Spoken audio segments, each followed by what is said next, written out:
there's three ways that they recruit them. It's called guerrilla, Romeo, and professional. Okay. A The front, professional affront. some sort of front.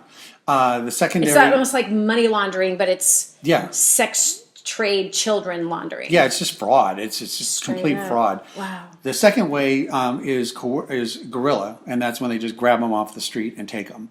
And we have a girl in San Diego who's starting nursing school, which I tried to get to come today. Mm-hmm. But she is amazing, and they grabbed her off the street and took her to Mexico. What do you mean they grabbed her off the street? She was just walking down the street. No way. And she was, How old was she? 12. No. And they grabbed her off the street. Wait, where was a 12-year-old on the street? Well, it wasn't like she was in a bad area. She was in her own neighborhood. She So was just walking, just like walking where? down the neighborhood. To school or? Yeah, I'm not sure where she was going to or from, but So it was just in a normal family neighborhood? yeah, it was one of those like really sad, sick situations that you don't hear about because they don't talk So about. tell me about the neighborhood though. So, because somebody thinking right now that's watching this is like, oh, she probably lived in the ghetto and that's where she got ripped out. Or It was was, this just like a normal family neighborhood? I think it was kind of a northwest San Diego, Which means what? probably like Rancho Bernardo area. Nobody watching I know. knows where that's That's at. why. So That's tell why I me. was kind of hesitant. It's So like, what is San that? Diego's so big and I got know. so many. So it's like a bad high crime area? Okay. No. So it's just like where we raised our kids. It was probably lower middle class. Okay, cool. Lower That's middle class. where we raised our kids. So they took her into Mexico. They sold her to a female slaveholder. We don't call them pimps. We call them slaveholders. Because if you say pimp, you're implying she's a prostitute, and she's not. Right. So they sold her to a slaveholder down there. They threw her in a closet for almost 2 weeks. And they gave her just water and the necessities to survive, to break her.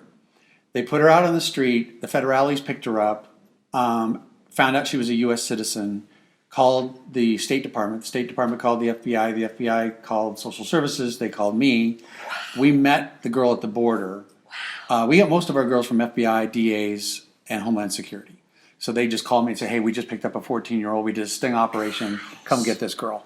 So we went and picked her up, and now she's got 2 children. She's doing really well. We just threw a baby shower for her. We have a bunch of volunteers that help out. And so this is the kind of story that we're experiencing, which is really higher than I thought. When I first got involved in this, I thought, we'll be lucky if we can reach 8 to 15%. And I'll be thankful for that. But it's more like 80 to 90%.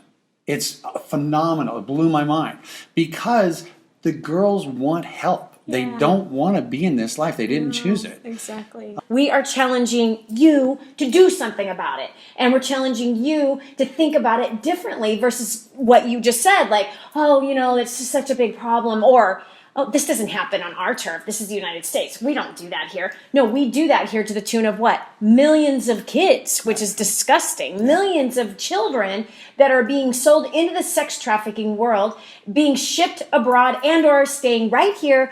And it's happening right in our neighborhoods. Just like what you're saying, right here in San Diego. Yeah. This was in your neighborhood where we have 11 girls being sold for $20,000 a hit.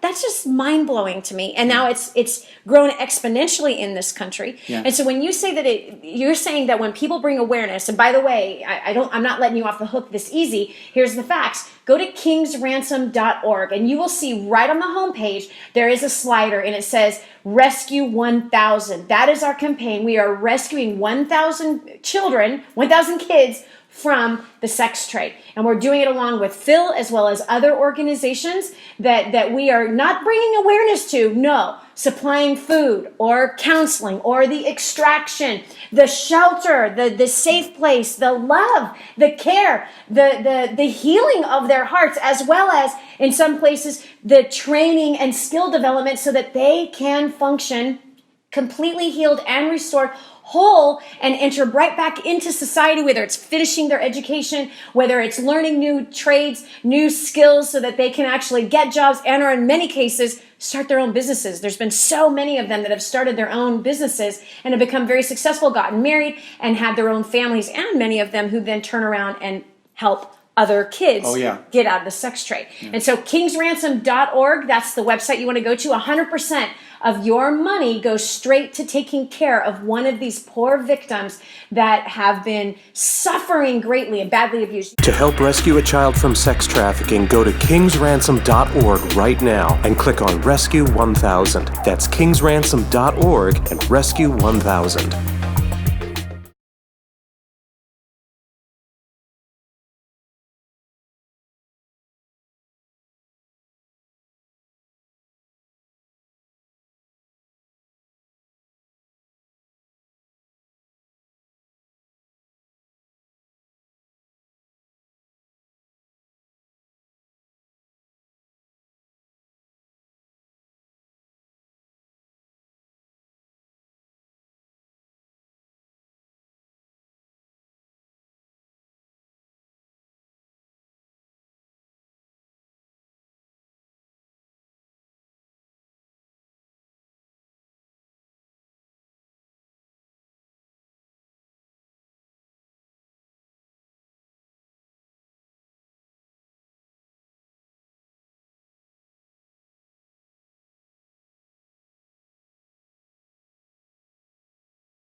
There are over 2 million existing runaways today. And out of those 2 million runaways, just in the United States, a lot of those girls are not runaways. Right. The parents think, I can't count how many girls have come into our program as troubled teens, and my staff has pegged them and said, you're not troubled, you're trafficked. And in fact, one really, really cool story, a girl came in, Tiffany, my manager, the one I think you saw in the video, she was saying, I think you've got another story to tell. No, I'm fine. I'm a troubled teen. I want to be here. And Tiffany's like, no, She could sense she it. could sense it. And a long story short, she finally got the girl to break and asked the girl, why did you not tell me from the beginning? She said, because I was scared you would kick me out. Because as a prostitute, which she's obviously not, she's been victimized, she felt that we would kick her out of the program. So Tiffany said, give me your hand, grabbed her hand, walked her across the campus and said, now you're with these girls. And so it was just super cool because this girl, what a God thing that she would come to a program under one pretext, Right. thinking that she would not be able to stay. Right. But then we had another program she didn't know about that's in Yes. secret, and we just took her over to there and said, here are the girls that you're gonna get along with. And so she, of course, was crying and just super excited, did really, really well. So